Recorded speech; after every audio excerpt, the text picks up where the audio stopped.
हमार बालक बीमार हो जा तो वे अब कहाँ के ले जा हारी मुसीबत में माटी पड़ गए खुद दिन बसी खान ये सरपंच ने पैसा आन के मार कमीशन देना के मार जासू के खुद ही की।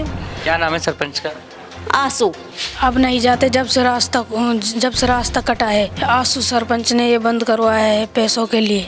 ये रास्ता हमारा ऐसा, हमने तो जब से सूरज संभाली यही रास्ता देखा था हमने, तो पैदल भी नहीं निकला जाता है हमें। आंसू सरपंच रुकवाता यही करता पैसा के मारे। मुसीबत आ रही है हम सड़क की, भैया कोई बीमार हो जाए बालक हो बेरबान बच्चा कहाँ ले जा हम रात में मरीज अब फर्क गैर नहीं मर जावे नहीं लगा ले। अब भाई सरपंच ने अपनी अपनी कर रखे रुपया कमा रहा इनने हम मिलाओ नहीं मार रहा गए लेना पड़ रहा है। जाते हो आप रोजाना स्कूल? नहीं जाता हूँ, पढ़ाई छोड़ दी। पढ़ाई छोड़ दी? पढ़ाई क्यों छोड़ दी? इस रास्ता की वजह से बार बार कट जाता है, इसलिए सरकार कुछ नहीं करती। अब हमारा ये कहना सरकार से इस रास्ता को बनाया जाए। आंसू सरपंच रुके, आंसू सरपंच को है हम सारो आंसू रुके। कहाँ से लेता है वो पैसे? कौन पैसे ले रहा? रॉयल्टी वाला अन पैसे खावे हो। और ये नेता जो सरपंच जीत जहाँ लेके पैसा वो तो ले ले पैसा रास्ता रुकवा दें है ना रास्ता क्या करें हम बता। अभी मरी जाएगी का हम पे शुद्ध मरी जाएगी भाई साहब। नमस्कार दोस्तों, आज हम आपको ऐसे माफिया की कहानी बताएंगे जिसने अपने अवैध वसूली के धंधे को चलाने के लिए न सिर्फ कारोबारियों को प्रताड़ित कर रखा है बल्कि आम लोगों की जिंदगी भी नरक जैसी बना रखी है। हम बात कर रहे हैं धौलेट पंचायत के सरपंच बारिश खान के अब्बू आस मोहम्मद उर्फ आंसू की। आस मोहम्मद पिछले कई सालों से पहाड़ी क्षेत्र के नांगल में व्यवसाय करने वाले व्यापारियों से अवैध वसूली कर रहा है। क्षेत्र में आंसू की पहचान अवैध खनन माफिया और एक अपराधी के रूप में है। आस मोहम्मद के आतंक का आलम यह है कि स्थानीय थाना, सर्किल ऑफिसर, तहसीलदार और यहाँ तक कि उपखंड स्तर के अधिकारी भी सरपंच के दबाव में आकर उसके घर पर हाजिरी देने को मजबूर हो जाते हैं। कई बार प्रशासनिक अधिकारी उसके कार्यक्रमों में सरकारी वाहन व अमले के साथ निजी रूप से शिरकत करते हैं, जिससे क्षेत्र में साफ संदेश जाता है कि प्रशासन भी उसकी जेब में है।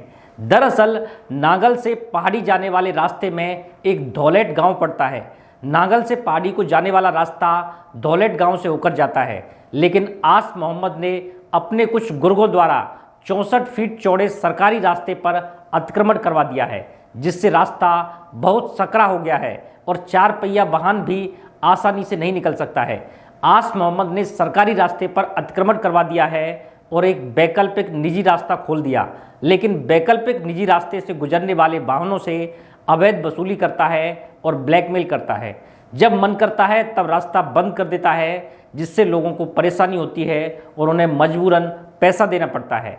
सरपंच ने सरकारी रास्ते पर अतिक्रमण इसलिए करवाया है ताकि वो निजी वैकल्पिक रास्ते के जरिए लोगों से अवैध वसूली करता रहे। यह सारा खेल आस मोहम्मद की देखरेख में चलता है और इससे हर महीने खनन व रॉयल्टी कारोबारियों से करोड़ों रुपए की अवैध वसूली की जा रही है। स्थानीय एवं रॉयल्टी कारोबारियों का कहना है कि सरपंच को मासिक बंदी ना दें तो रास्ते को रोक देता है। यह खेल वर्ष 2016 से लगातार चलता आ रहा है और प्रशासन भी कुछ नहीं करता। कुछ व्यापारियों ने नाम न बताने की शर्त पर बताया कि आस मोहम्मद ने अपने लोगों के जरिए वसूली का तंत्र बना रखा है, जो महीने में करोड़ों रुपए की उगाही करता है। इतना ही नहीं, धौलेट पंचायत में पत्थर का अवैध खनन भी जोरों पर है।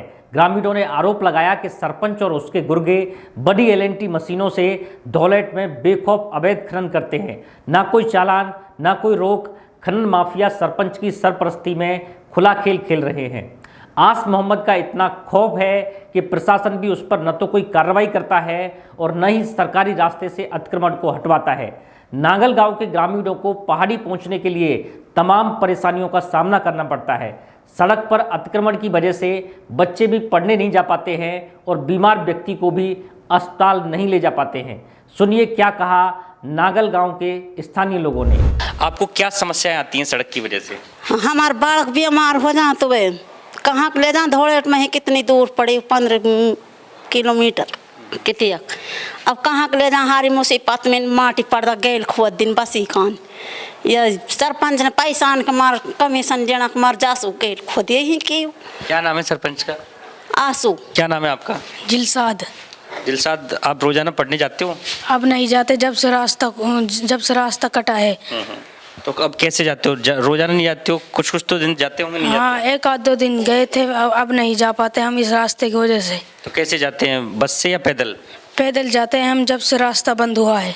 और ये धोलेट में किसने रास्ता बंद करवा रखा है? आसू सरपंच ने ये बंद करवाया है पैसों के लिए। कौन सी क्लास में पढ़ते 6 क्लास में। 6th क्लास में जाते हो आप रोजाना स्कूल? नहीं जाता हूँ, पढ़ाई छोड़ दी। पढ़ाई छोड़ दी? पढ़ाई क्यों छोड़ दी? इस रास्ता की वजह से बार बार कट जाता है इसलिए। ये रास्ता हमारा ऐसा, हमने तो जब से सूरत संभाली यही रास्ता देखा था हमने तो। अब ये अब क्या क्या राजनीति चल रही है, कटवा दे, पैदल भी नहीं निकला जाता है हमें। अब बालक बीमार हो जाए, आदमी हो जाए, कोई कहाँ कहाँ इतने घूम फिर के नहीं, इतने जन कहाँ हो जाए, यहीं का हमारे लिए सीधा रास्ता है। तो धुलेट का तो सरकारी रास्ता है, उसको किसने रुकवा रखा है? आसू सरपंच रुकवाता, ये करता पैसा के मारे, पैसा ना मिले जब कटवा देता है, और ये भी रास्ता पैसा के मारे कटा पड़ा। दोस्तों, आपने सुना कैसे नागल गांव के स्थानीय निवासियों को सड़क पर हो रहे अतिक्रमण और आंसू की दादागिरी की वजह से कितनी परेशानी झेलनी पड़ती है। कोई बीमार हो जाए तो एम्बुलेंस तक समय से नहीं पहुंच पाती है और स्कूल जाने के लिए बच्चों की बस भी नहीं आती है, जिससे मजबूरी में बच्चों को कच्चे रास्ते के जरिए 4 से 5 किलोमीटर पैदल चलकर स्कूल जाना पड़ता है। एक छात्र ने तो सड़क के बार बार बंद होने की वजह से अपनी पढ़ाई छोड़ दी। वहीं एक दूसरे बच्चे ने बताया कि वो पढ़ लिख कर डॉक्टर बनना चाहता है, क्योंकि जब वो घर में किसी को बीमार होते हुए देखता है तो उसे लगता है कि उसे डॉक्टर बनना चाहिए। बच्चे ने कहा कि रास्ता खराब होने की वजह से घर में ही बीमार व्यक्ति अपनी बीमारी से जूझता रहता है। माता जी, सड़क की वजह से आपको क्या क्या समस्या? इतनी मुसीबत आ रही है हम सड़क की, भैया कोई बीमार हो जाए, बालक हो बैरबान बच्चा कहाँ ले जा हम रात लू, और परे के जावा तो इतनी दूर के नांगल को जंगल हूं के गाड़ी रुक जावे, जाम लग जावे, बालक हमारा बालक मरीज अधफर गैल में ही मर जावे, नहीं लगा ले, पहुँचो ही ना जा अस्पताल। हीन हम लोग इतनी परेशानी बहुत ज़्यादा, भाई हमारी गैल खुल जाए। कौन सा सरपंच है जो ये सड़क रुकवा रहा है? सड़क भाई यही दोनों सरपंच खड़ी बीच में ही तो आसू सरपंच है, आसू है या कहाँ कोई। हाँ, हम लोग भाई गैल कितनी परेशानी है, कोई हम उन्हें ना कर रहा, हमारी गैल खुल जा बस। ये आपका नागल से पार्टी के लिए 60 फीट का चौड़ा सड़क है सरकारी, वो किसने रोक रखा है? आसू सरपंच रोके, आसू सरपंच को है हम सारो आसू रोके, और हाँ पैसा के मारे कोई बोल दे नोट पानी मिल जाए बोलू, और हम परेशान है पड़ू नोट लुटवल रहे को। कहाँ से लेता है वो पैसे? कौन पैसे ले रहा, रॉयल्टी वाला अन पैसे खावे हो। ये जो सड़क की समस्या है, इससे आपको क्या क्या परेशानी हो रही है? हम लोग परेशान है जी, बहुत मोटी, हमारा ना बच्चा जाते हैं ना हम आप जाते हैं, ही नहीं घिरा पड़ा बिल्कुल, कोई रास्ता कोई व्यवस्था नहीं हमारे लिए। हम इतना परेशान है बहुत ज़बरदस्त, हमारे हारी भी बीमारी है, कोई आनो जानो, कोई रिश्तेदारी में जानो, कहीं ब्याह शादी में जानो, कहीं भी जानो, बिल्कुल ही नहीं घुटा पड़ा, कोई रास्ता नहीं है हमारे लिए। ये इस 64 फुट चौड़ी सड़क है सरकारी, हाँ। ये धुलेट से होते हुए आती है, हाँ। पाडी और नागल को जोड़ती हाँ, है, हाँ। क्या समस्या आ रही है? वो समय में कोई रास्ता नहीं है, वो भी टूटी पड़ी है, कोई रास्ता ही ना है ही ना, गाँव वाला कोई मानता ही नहीं है उसको, कोई कर गाँव इस गांव को तो कोई नहीं ना कहता कि ये गांव भी बस रहा कोई यहाँ, और यार इसके लिए कोई रास्ता दे दे हम बढ़िया। क्या नाम है उस सरपंच का जिसने ये रास्ता रुकवाया है? वो आंसू है, आस मोहम्मद आंसू। तो अभी माता जी बीमार है, इनको दिखाने नहीं ले जाएंगे? अभी बीमार कहाँ ले जाओ, दिखा लो बिन, गिर पड़े, हाँ गिर जाए, अब चलो भी ना जाए आप, बुढ़िया और ना गाड़ी घोड़ा चला ना कोई, ना तो मोटरसाइकिल पे चलो जा रहा, बुढ़िया झट गिर जाए ही है ही ना रास्ता, क्या करें हम बता, अभी मरी जाएगी का ना, हम पे मरी जाएगी भाई साहब, क्या करें हम। और सारा रास्ता ये तो नहीं, तो सब पैसा ने लेकर झट जेब में धर ले, बिल्कुल चाहो सड़क कोई मरे गिरे कुछ भी हो, बहरहाल उन्हें ना काई की बिल्कुल बात। अब रॉयल्टी वाला आंसू ले लेंगे पैसा और लेके निर्भाई अपने कह देंगे कब तुम करो काम, और भाई रुका रहेंगे रास्ता, कोई मरे चाहते हर लेके हमारे लेके। आपने जो बताया नागल से पाडी के लिए रास्ता जाता है, उस पर ये अतिक्रमण कर रखा है, किन लोगों ने कहा? वो किसी रोक रखा, पत्थर लगा रखा, किसी भैंस बांध रखी है, कुछ गाड़ी घोड़ा जावा बड़ी, वैसे जाम लग जाओ तो घेर रखो, और 60 फुट रास्ता ही ना है वो भी, जैसे नांगल से ढोड़ेट जा रहा है, खरबड़ जा रहा है, और जो है आगे घाट में घिसड़ा निकल के जा रहा है, रास्ता सारा बंद कर रखो, किसी 30 फुट छोड़ रखो, किसी 20 फुट छोड़ रखो, हूँ भी दबंग लोगों ने सब रोक रखो, कोई कहना पकाई कि कोई भी रखे जाकर। किसने रोक रखा है? जो दबंग लोग हैं, जो ढींगड़ा लोग हैं, उन्हें रोक रखा, रास्ता रोक रखो, तो हमारे लिए रास्ता से तो पार ही ना पड़े, कि अगर हम जाम में भी कहीं हारी बीमारी लेकर ना जाम ही लगो मिले वहाँ में भी हर वक्त, और वो पड़े भी ज़्यादा है हमको। तो सरकार से क्या कहना चाहिए? सरकार से ये कहना चाहिए हमारे लिए कोई सुविधा रास्ता के लिए ही होनी चाहिए। दोस्तों, जैसा कि आपने सुना कि सड़क पर अतिक्रमण होने की वजह से गर्भवती महिलाओं को भी अस्पताल तक पहुंचने में दिक्कत होती है और कई बार तो हॉस्पिटल तक पहुंच ही नहीं पाती हैं और रास्ते में ही गर्भपात हो जाता है। इस सब के लिए जिम्मेदार है धौलेट सरपंच का पिता आस मोहम्मद उर्फ आसू के खिलाफ पूर्व में भी आपराधिक मामला दर्ज है, लेकिन प्रशासन कार्रवाई करना तो दूर मूक दर्शक बना हुआ है। हैरानी की बात यह है कि स्थानीय प्रशासन इस मामले में पूरी तरह निष्क्रिय बना हुआ है। ग्रामीणों का कहना है कि सरपंच के प्रभाव के चलते प्रशासन न तो अतिक्रमण हटाने की हिम्मत कर रहा है और न ही अवैध वसूली पर रोक लगा रहा है। एक अन्य ग्रामीण ने बताया कि हमने कई बार प्रशासन से शिकायत की, लेकिन कोई सुनवाई नहीं हुई है। सरपंच की मनमानी के आगे सब बेबस हैं।